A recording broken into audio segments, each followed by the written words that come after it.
Adapted from archaic translation by W.H.D. Rouse.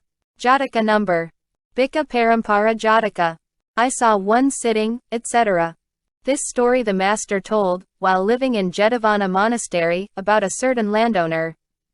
He was a true and faithful believer, and showed honor continually to the Tathagata and the order.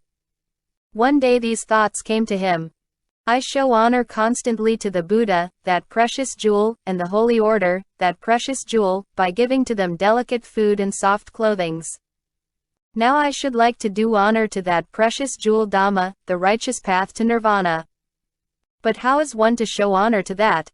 So he took plenty of perfumed garlands and such like things, and proceeded to Jetavana monastery, and greeting the master, asked him this question. My desire is, sir, to show honor to the jewel of the righteous path. How is a man to set about it? The master replied, if your desire is to honor the jewel of the righteous path, then show honor to Ananda, the treasurer of the righteous path. It is well, he said, and promised to do so. He invited the elder monk to visit him, and brought him next day to his house in great pomp and splendor. He placed the elder monk upon a magnificent seat, and worshipped him with perfumed garlands and so on, gave him choice food of many kinds, presented cloth of great price sufficient for the 3 robes. Thought the elder monk, this honor is done to the jewel of the righteous path. It befits not me, but it befits the chief commander of the faith. So the food placed in the bowl, and the cloths, he took to the monastery, and gave it to elder monk Sariputra. He thought also, this honor is done to the jewel of the righteous path. It befits simply and solely the supreme Buddha, Lord of the righteous path, and he gave it to the Dasabala. The master, seeing no one above himself, ate the food, accepted the cloth for robes. And the brethren chatted about it in the hall of truth. Brethren, so and so the landowner, meaning to show honor to the righteous path, made a gift to elder monk Ananda, treasurer of the righteous path. He thought himself unworthy of it, and gave it to the commander of the faith. And he, thinking himself not worthy, to the Tathagata. But the Tathagata, seeing no one above himself, knew that he was worthy of it as Lord of the righteous path, and ate of the food, and took that cloth for robes. Thus the gift of food has found its master, by going to him whose right it was. The master entering, asked them what they talked of as they sat there. They told him. Brethren, said he, this is not the first time that food given has fallen to the lot of the worthy by successive steps. So it did long ago, before the Buddha's day. With these words, he told them a story of the past. Once upon a time Brahmadatta ruled righteously in Benares, having renounced the ways of sin, and he kept the 10 royal virtues. This being so, his court of justice became so to say empty. The king, by way of searching out his own faults, questioned every one, beginning with those who lived about him. But not in the women's apartments, nor in the city, nor in the near villages, could he find anyone who had a fault to tell of him. Then he made up his mind to try the country folk. So handing over the government to his courtiers, and taking the priest with him, he moved across the kingdom of Kasi in disguise. Yet he found no one with a fault to tell of him. At last he came to a village on the frontier, and sat down in a hall without the gate. At that time, a landowner of that village, a rich man worth 80 crores, in going down with a great following to the bathing place, saw the king seated in the hall, with his elegant body and skin of a golden color. He took a fancy to him, and entering the hall, said, "Stay here for some time." Then he went to his house, and had got ready all manner of elegant food, and returned with his grand group of attendants carrying vessels of food. At the same time, an ascetic from Himalaya came in and sat down there, a man who had the 5 transcendent faculties. And a pacceka Buddha also, from a cave on Mount Nanda, came and sat there. The landowner gave the king water to wash his hands, and prepared a dish of food with all manner of fine sauces and condiments, and set before the king. He received it and gave it to the Brahmin priest.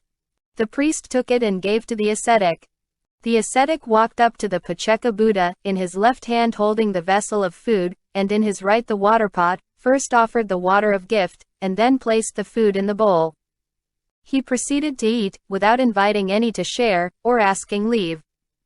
When the meal was done, the landowner thought, I gave this food to the king, and he to his priest, and the priest to the ascetic, and the ascetic to the pacceka Buddha.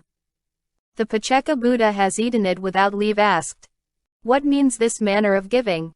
Why did the last eat without with your leave or by your leave? I will ask them one by one.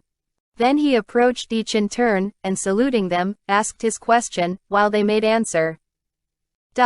I saw one worthy of a throne, who from a kingdom came. To deserts bare from palaces, most delicate of frame. To him in kindness I gave picked paddy grains to eat. A mess of rice all cooked so nice, such as men pour on meat. You took the food, and gave it to the brahmin, eating none. With all due regard I ask, what is it you have done? My teacher, pastor, zealous he for duties great and small. I should give the food to him, for he deserves it all. Brahmin, whom even kings respect, say why did you not eat the mess of rice, all cooked so nice, which men pour over meat? You knew not the gift's scope, but to the sage you passed it on. With all due regards I ask, what is it you have done?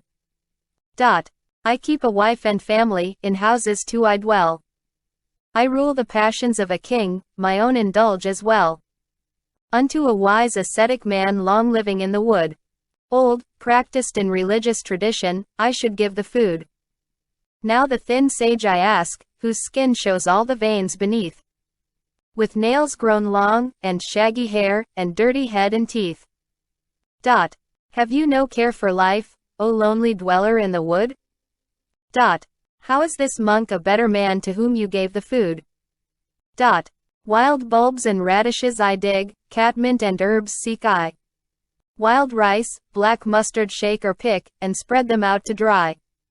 Jujubes, herbs, honey, lotus threads, cherry plum, scraps of meat. This is my wealth, and these I take and make them fit to eat. I cook, he cooks not. I have wealth, he nothing. I'm bound tight to worldly things, but he is free. The food is his by right. I ask the brother, sitting there, with cravings all subdued. This mess of rice, all cooked and nice, which men pour on their food. You took it, and with appetite eat it, and share with none. With all due regards I ask, what is it you have done? I cook not, nor I cause to cook, destroy nor have destroyed. He knew that I possess no wealth, all sins I do avoid. The pot he carried in his right, and in his left the food. Gave me the broth men pour on meat, the mess of rice so good. They have possessions, they have wealth, to give their duty is. Who asks a giver to eat, he is an enemy, know well. On hearing these words, the landowner in high delight repeated the last two stanzas. It was a happy chance for me today that brought the king. I never knew before how gifts abundant fruit would bring. Kings in their kingdoms, Brahmins in their work, are full of greed. Sages in picking fruits and roots. Brethren from sin are freed. The pacceka Buddha having given discourse to him, then departed to his own place, and the ascetic also. And the king, after remaining a few days with him, went away to Benares. When the master had ended this discourse, he said, It is not the first time, brethren, that food went to him who deserved it, for the same thing has happened before. Then he identified the birth. At that time, the landowner who did honor to the righteous path was the landowner in the story, Ananda was the king, Sariputra the priest, and I myself was the ascetic who lived in Himalaya.